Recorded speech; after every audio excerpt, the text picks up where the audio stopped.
The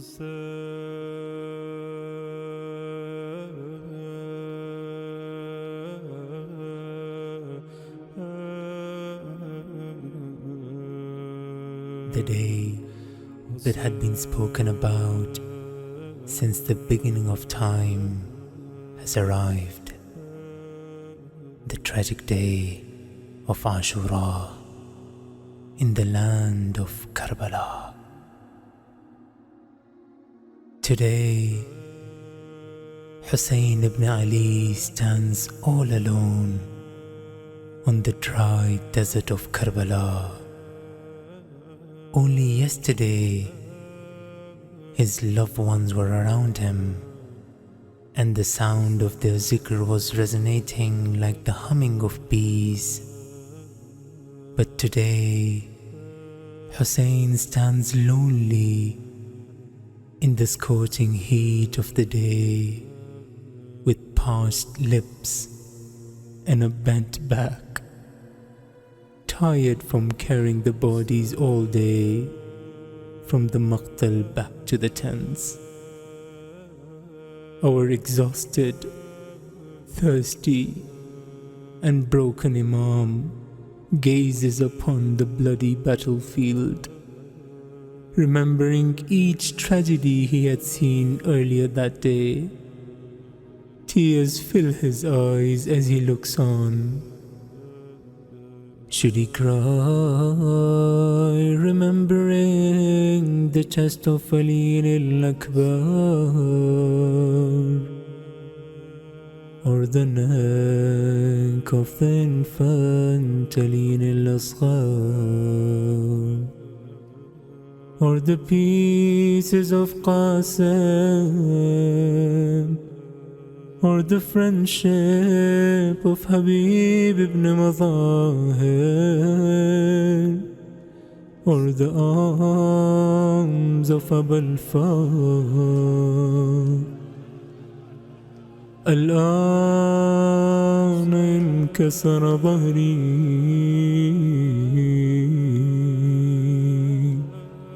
وقلت حيلتي.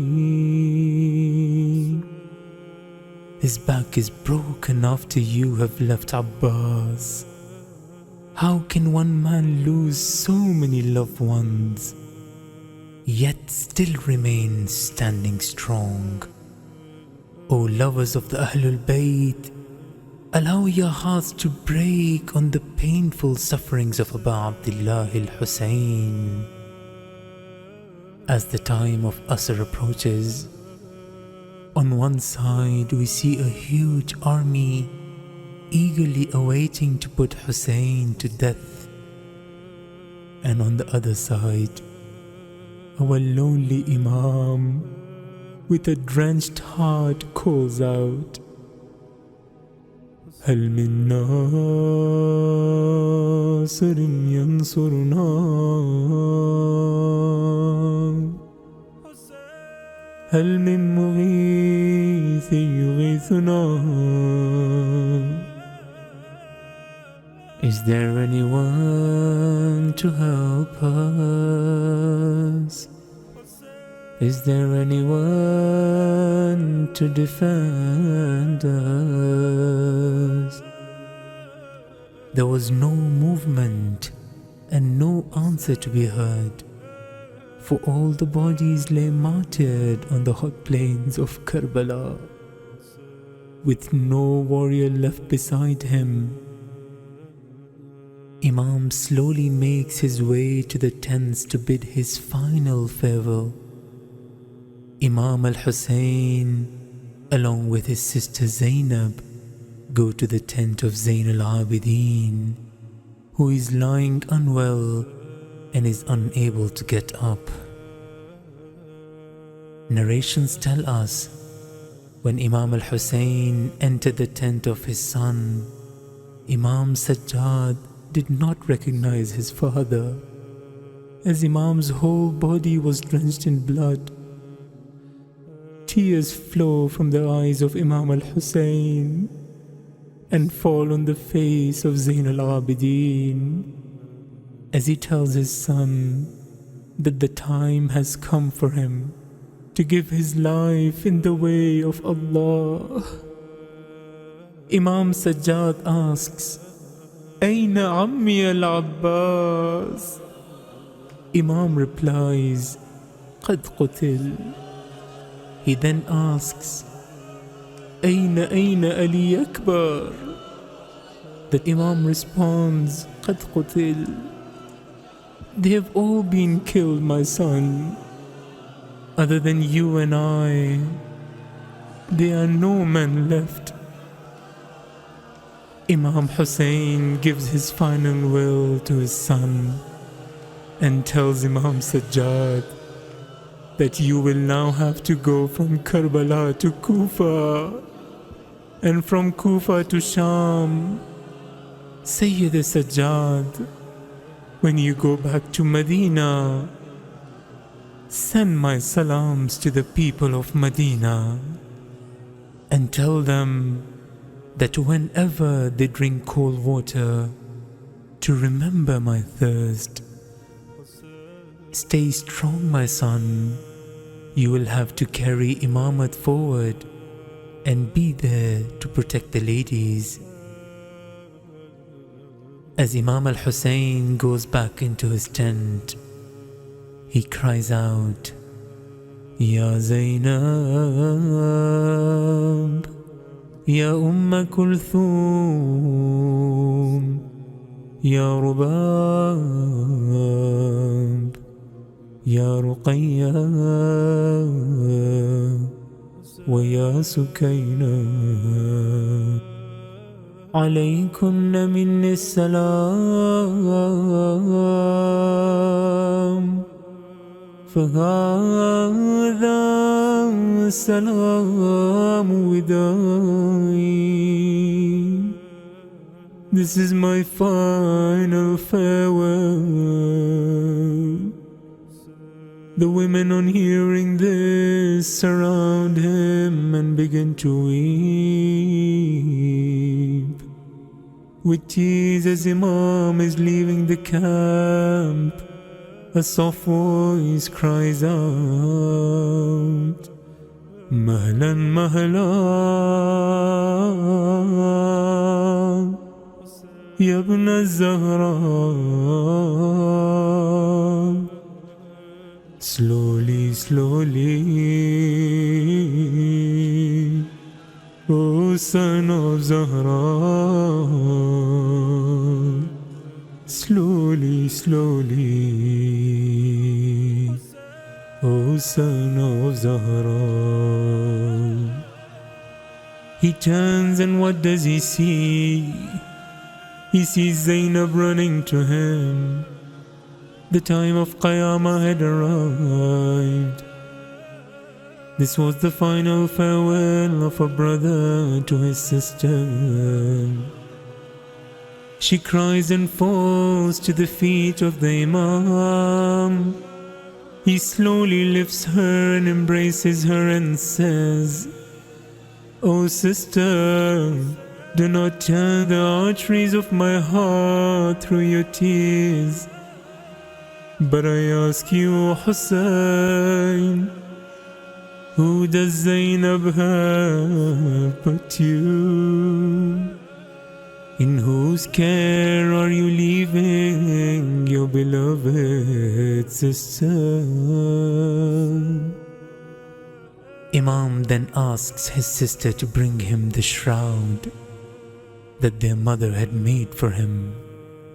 Zainab, with tears in her eyes, asks her brother, "Oh brother, please lower your neck so that I may kiss it." Hussain does so and asks why. And she says, "I remember the wasiyah of our mother, that your thirsty neck will be struck with a blunt sword." She kisses Hussain's neck for the last time. He then looks at Sayyida Zainab and asks her to raise her sleeves. "I remember the wasiyah from our mother, She had told me that your arms will be tied with ropes. He then kisses her arms for the last time.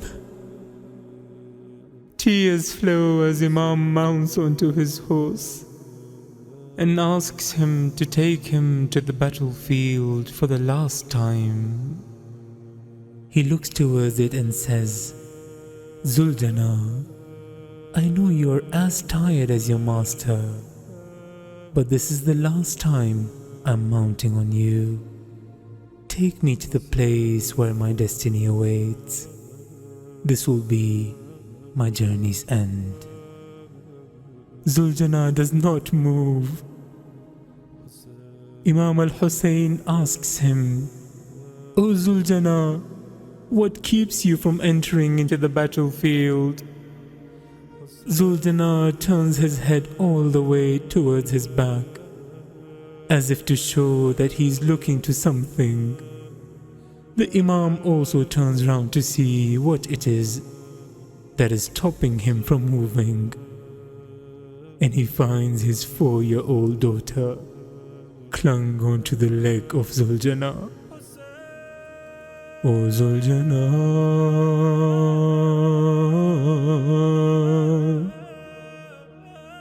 do not take my father. O Zuljana, do not take my father to the battlefield, from which none of my dear ones have returned.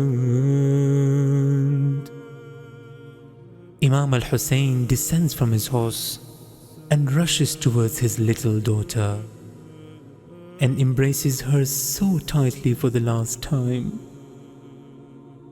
Hussain weeps and says, "Oh my child, allow me to leave. The time has come." The Imam mounts again. He calls out, "La hawla wa la quwwata illa billah," and finally rides fiercely towards the battlefield where the immense shower of arrows begin. He cries out, "Ana Husayn ibn Ali." And then, from all directions, the soldiers advance towards Imam al-Husayn. Thirsty is my Imam, tired, alone, and wounded. But he fights as no one has ever seen anyone fight before. After all, he is the son of Ali ibn Abi Talib. They strike him from everywhere. Narrations state that our Madloom Imam was attacked by swords. He was targeted by arrows, and those who couldn't find anything would throw stones at my Imam. It seemed as if everyone wanted to have a share in oppressing our lonely master. Soon the call from the heavens was heard. Ya ayyatuha nafsul mutma'inna irji'i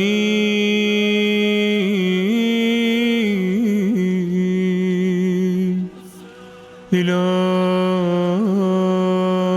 rabbiki radiyatan mardiyah. O Hussain, Allah is pleased with you. Return back now.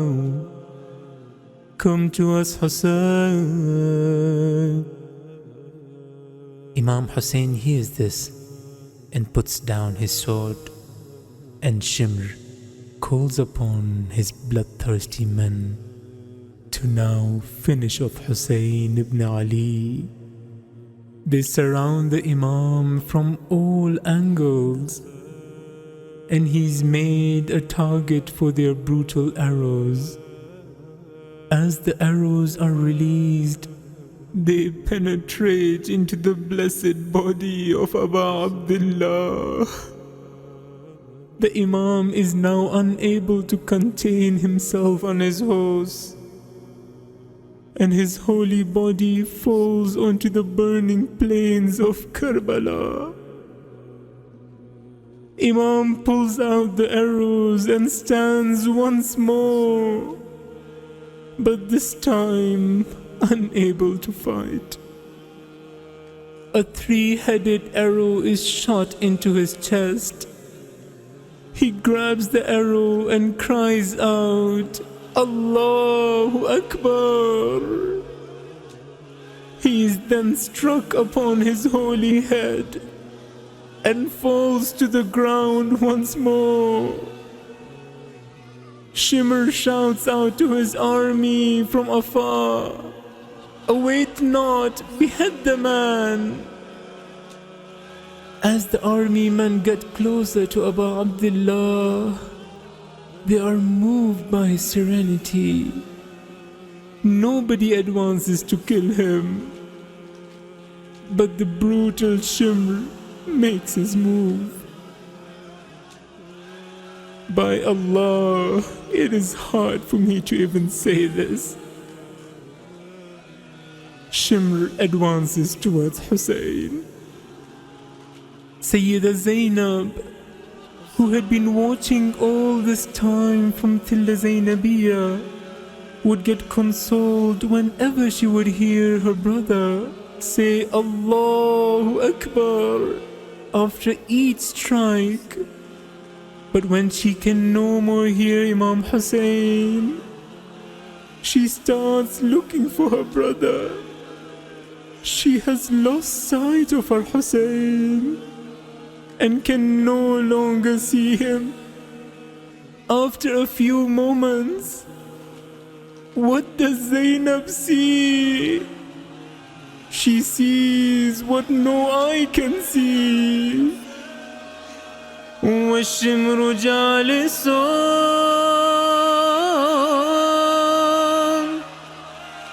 على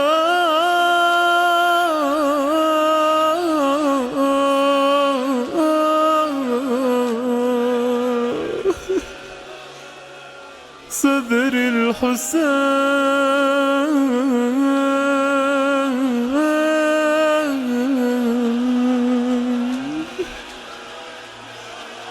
Shimr is sitting on the blessed chest of Imam al-Husayn,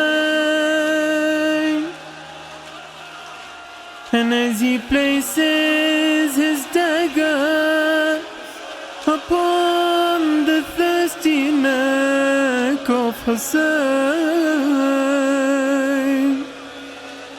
and as the blunt knife beheads our Mawla,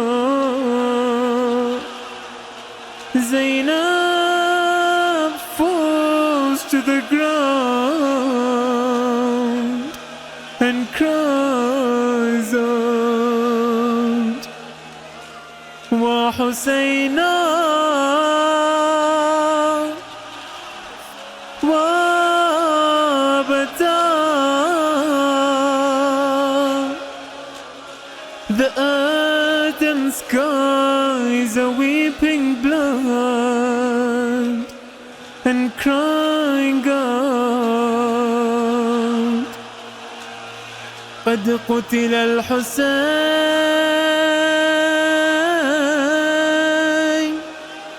بكربلاء.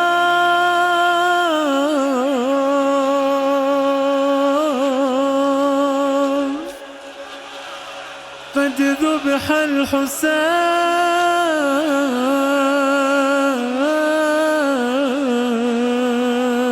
الحسين بكربلاء.